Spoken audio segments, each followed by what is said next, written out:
What a horrible way to die. Falling 40 feet and landing on jagged rocks in the swirling ocean.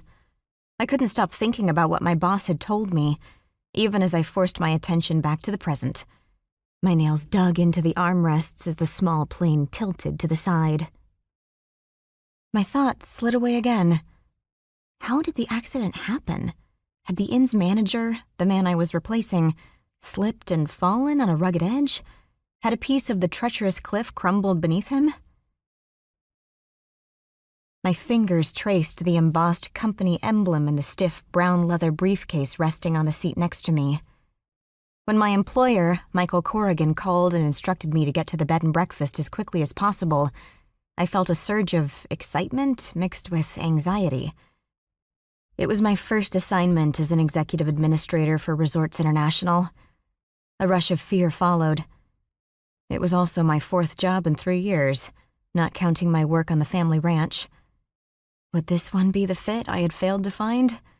Was there even a niche out there for me? The aircraft dipped and bucked its way through one air pocket after another. I gripped the armrest tighter, stomach lurching with each bump, and resisted the temptation to squeeze my eyes shut. The aircraft lined up with a toothpick-sized landing strip cut out of a thick stand of trees. Lower, lower. The wheels bumped, and the plane swerved from side to side. Off in the distance, the small patch of dirt runway ended abruptly at a cliff's edge, only open ocean beyond. The pilot steadied the wheel and the plane's path straightened out. I let go of the seat and uncurled my stiff fingers. He turned. "Welcome to Mendocino County." I took a deep breath. "Thanks for getting me here on such short notice." The pilot taxied the plane toward a black Mercedes. "Most people wouldn't thank me after going through all that turbulence," he chuckled. "My family has a resort in Wyoming with backcountry lodges we fly into. I never learned to like rides like this, but I got used to them." I zipped up my down jacket, glad I'd left it on for the chilly flight.